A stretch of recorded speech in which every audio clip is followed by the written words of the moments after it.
And Wembanyama and company walking off victorious. Wembanyama becomes the second youngest player ever with 30 points, 5 boards, and 5 assists in a finals game.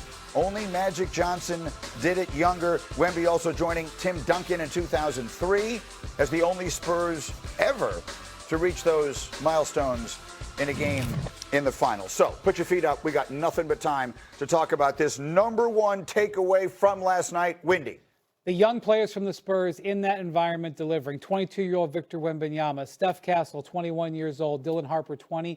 People were asking me, what was the atmosphere like? The atmosphere was different before the game because everybody had to get there early. The building was full. When the Knicks took the court, it was like thunderous, and they were in that environment with all of that sound and started the game fighting for their season and delivered those performances. They were spectacular last night. Monica, doing the game on radio, what was your when the clock struck 0, what were the things you were telling your audience were the keys to last night? You could not flirt with a win in that one if you're the New York Knicks. You had to go and take it at home and defend it emphatically, and that's not what they did. That is a very young team. They have pride about themselves. I didn't think that there was going to be an opportunity to sweep in the series anyway, but then you look at the Knicks. Too many turnovers. They only forced 8 turnovers. They only got 7 points off turnovers. Too much stoppage, no flow for the Knicks. There were a lot of empty calories with Jalen Brunson in this game, and obviously there's a high diet of him feeling the need, because he's the most dynamic ball handler, to be the person to make things happen. But we're going to break down a lot of plays. I have so many plays where from beginning to end, he was the only person to touch the ball for the Knicks. Yeah. Nobody else got a touch. And what's the one thing we often talk about this offense when it's hitting on all-time bender is because it's moving. The ball has energy. Karl Anthony Towns is involved. So I think, and we've seen them revert back a couple of times over the last 2 games to this kind of Brunson ball style. And I think it hurt them. I think it caught up to them last night because of the heavy legs. Well, I said it earlier during the highlight. I think the Spurs came in and punked the Knicks, and I think they went after Jalen Brunson. They did this to Shai Gilgeous-Alexander as well. And they just kept hitting him, and with no apologies whatsoever. They know they've got to take him out of the series. They know they've got to blow up this offense. This play right here, yeah. And this isn't the first time in the series that you had somebody just mushes him in the back of the head. And when Brunson gets up, this is the middle of the play. He's staring at him, and Wemby just starts laughing at him. Now watch this. Boom! Right in the chops. Knocks him down. Okay, I'll take the foul. No big deal. It's not a flagrant. They are willing to hit him and hit him often and also force him into being an ISO player, blowing up the offense. And then, of course, the young players on a big stage like that, with the pressure cooker that building was, even when the Knicks were making their push the second quarter, those guys made big shots on a big stage, and that was very impressive. Say that thing you said about the group chat this morning. Well, yeah, I mean, I would love to eavesdrop on a group text between Ant Edwards, Shai Gilgeous-Alexander, and now Jalen Brunson. Yeah. Jalen has joined the chat because these guys have been absolutely put in hell by the Spurs with their physicality and their size. And, maybe Brunson's not there. He's only shooting 37%. He's got as many turnovers as he's got assists. Yep. It's headed in that direction. Maybe he's not quite in the Shai hell, but he's at the gates. And it's really going to be a key moment to see whether he can solve this in any way. The one thing I will say, though, and I do think the officials need to get a better handle on what they're doing in the game, the physicality that the Spurs are deploying on Brunson in the first 2 games, you could argue that the Knicks use sort of the same strategy against Victor Wembanyama. So I think when you are calling for, let's take, watch the physicality, like that's going to impact both sides of the floor in this one. Obviously, in Game 3, the Spurs had the better of it, but you need to be able to have some of that wiggle room in terms of trying to slow Victor Wembanyama, especially if he's going to camp out in the paint. I think the reason that Knicks were upset was obviously they were 24-8 in the second half on the free throws.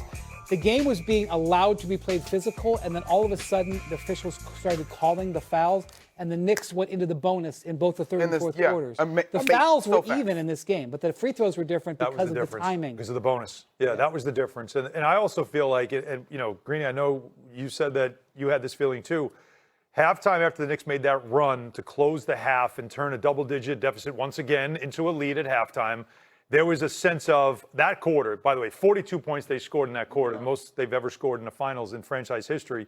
They had this sense of, okay, this happens all the time. They answered. They're going to now take this game in the second half.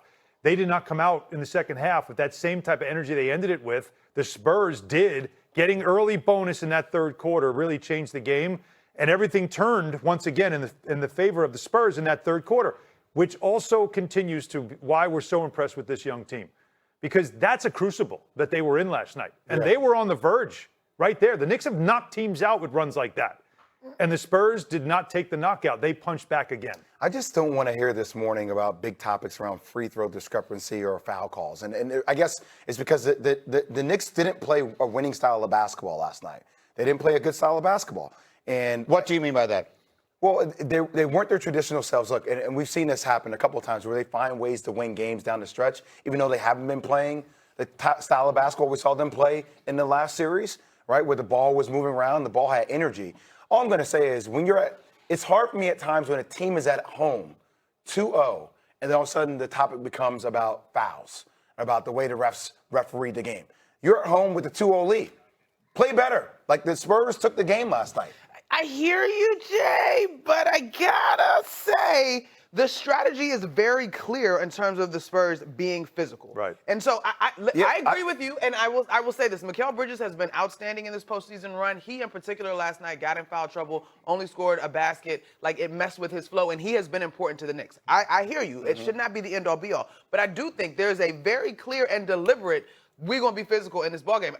I don't ever accuse anybody of goon type of behavior in the NBA because I just don't buy it. But there were some plays that you were like, come on now. So let me tell you what I think the Spurs are doing. The Spurs learned going against OKC what physicality actually does, right? Yeah. And physicality has favored the team that hits you first.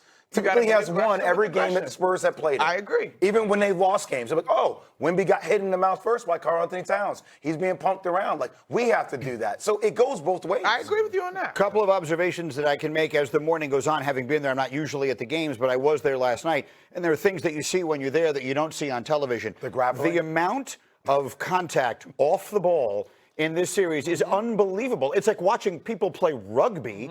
People just trying to run around on the floor. I don't know who that's affecting. affecting. We have the replay of the Brunson non-foul. Yeah. You can watch Brunson the ball. and you can watch Brunson and Wembanyama. Watch Look to the Keldon left. Johnson. That's watch what Keldon I'm Johnson saying. and Towns right there. Keldon Johnson's doing the same thing. That's not an accident. I mean, Look, Look yeah. right Well, there. So that's going on every play. For those of you who are not, or you're watching the series on TV and you're not lucky enough to be there, what's going on between Johnson and Towns there? That's happening on literally every possession. But wait, Greeny, show the last play by Fox making the game-winning shot. Yeah. I mean, it goes the opposite way, too. they're Karl just Anthony holding Towns him, is just holding Wemby. Right. Wemby's trying to get over there and set the So when screen. you and play just that way barreling for him. 24 minutes, and then early in the third quarter, all of a sudden there's three light. whistles. It's light. That's what is the reaction. Yeah. Is that you can't call it one way for the whole game and then change it. And now we're in the bonus, right? And that's the problem. And now the Spurs are right back in the series. And so as we continue, I'm going to ask the question that I think begs to be asked. Is the winner of tomorrow night's game going to be the NBA champions? We're just getting